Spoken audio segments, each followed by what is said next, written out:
welcome to this MindManager 11 for Mac video. Today I'm going to show you some of the new mapping enhancements we've added to MindManager 11 for Mac.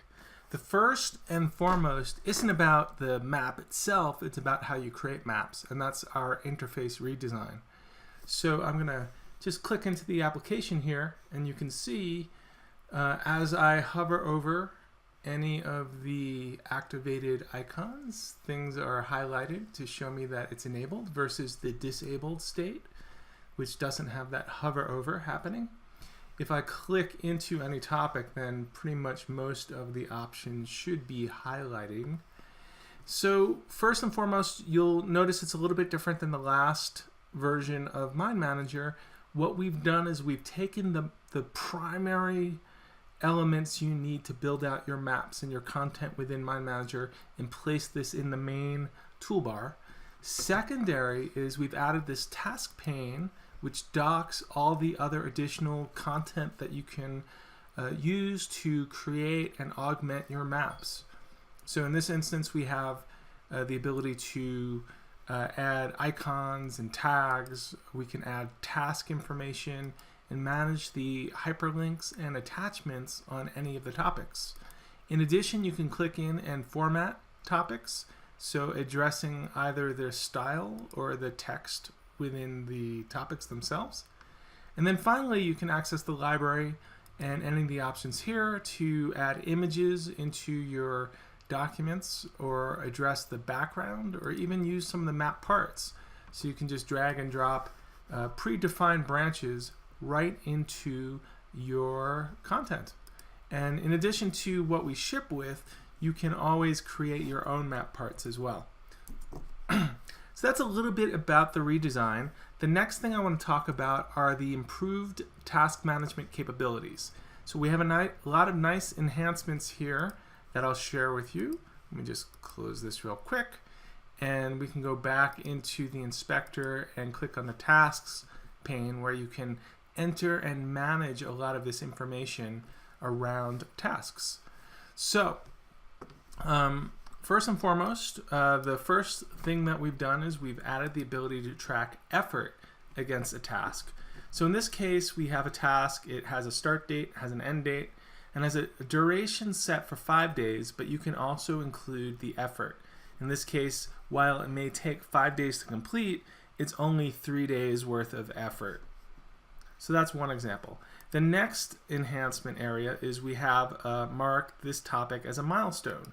So we have the ability to click in, check on or check off the fact that a task or multiple tasks are milestones. And you can then filter your map or look at what % complete, for instance, are the milestones. Are they complete at all? Here we can have a tracking of the status, and that could be marked complete, for instance. So you can filter your map and look at any of the completed milestones or any of the remaining incomplete ones, as of for instance. The next area I want to talk about are dependencies. Dependencies in MindManager, we allow you to create 4 different types of task dependencies. The most common one is finish to start. And what that means is when one task is finished, then and only then can the next one start. And then if a task that is a predecessor is delayed or pushed out, all the dependent tasks will be updated. So the other types of dependencies we support are finish to finish, start to finish, and start to start. So in this example, we have a series of tasks. They have the dependencies. You can see that in the relationship. And in this case, it is a finish to start dependency.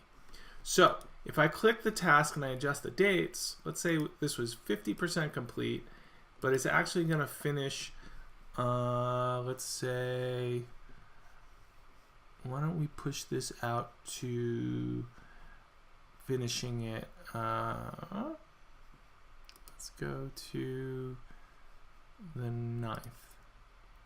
So it finishes on February 9th, and what happened was this shifted from being late to being at risk, which means, hey, based on the amount of time and how much complete there is some concern. We're going to mark it yellow and visually indicate that this is a at-risk task.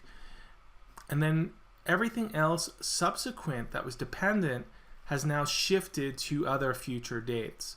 So I'll show you that one more time. If I click into this task and I move the due date to the 13th, that's going to push this one out to the 14th, etc. So I can do that as well inside here, where I've selected the date, and I'm going to push this to the 13th as a for instance.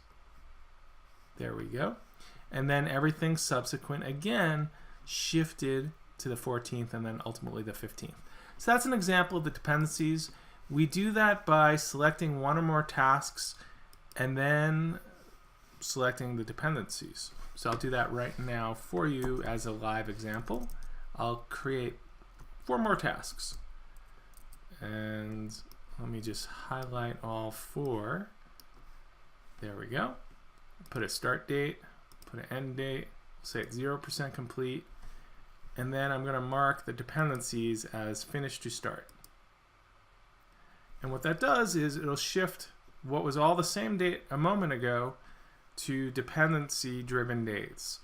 So if I change, for instance, the duration of 1 to 2 days, everything is going to shift accordingly again. So that's how fast and easy it is to create dependencies within your projects. The next thing I want to highlight is a roll-up.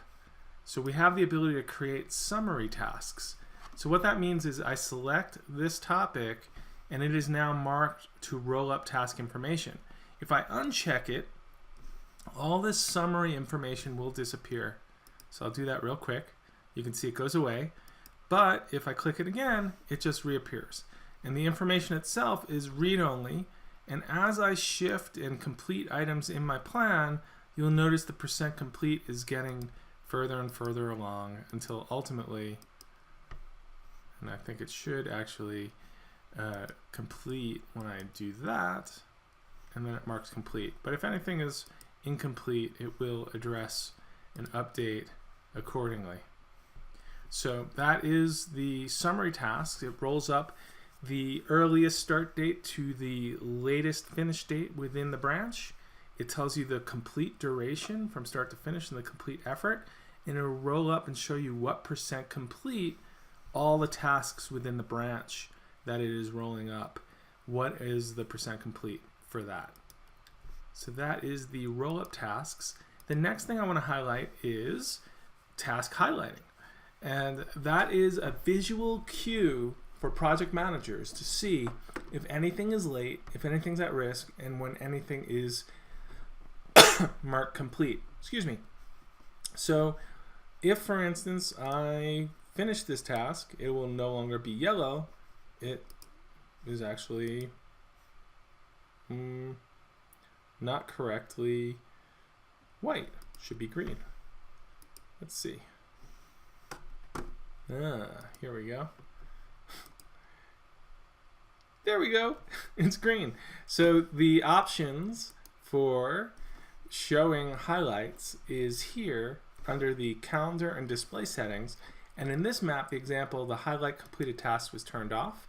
I could turn all 3 of these highlights off and click OK, and we see no highlighting. And then if I go back in and change it, it will mark things as late or complete. In this case, let's say something that is not complete, but with these dates and how much work is left, it is marked at risk. So that is task highlighting. Simply addressing or changing the progress will indicate whether something is at risk or complete, and based on the dates, it'll tell you whether or not things are past due. There we go. And then the calendar options, if we go back down to the calendar display options, this is where we manage the highlighting, but you can also actually define the work calendar. What days of the week are, what days of the week are people working? So you might be in a typical office where you work Monday through Friday and have Saturday and Sunday off. And then this calendar will help determine whether or not it'll help with the summary calculations, etc. And it'll have to understand what is a working day and what is not a working day. In addition, you can add in holidays. So if your team is off for Christmas week, for instance, you can mark all those days as non-working days.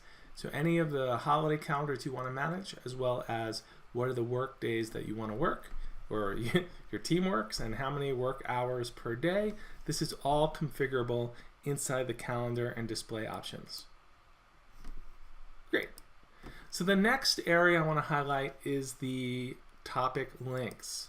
So for the first time in MindManager 11 for Mac, or MindManager for Mac in general, is the ability to have multiple topic link or multiple hyperlinks per topic. So in this example, I do have two hyperlinks. One is to the MindManager website and the other is to the Corel website. And I can open up either by clicking on it, and then I can also manage those links with this dialog. I can add additional links, I can remove them, etc. So I can go back in and I can edit the information for the hyperlink. I can change the hyperlinks. Now this actually leads me into the next area I want to highlight, which is when we add a hyperlink, the software will go out into the web and it'll bring back the default title for the hyperlink.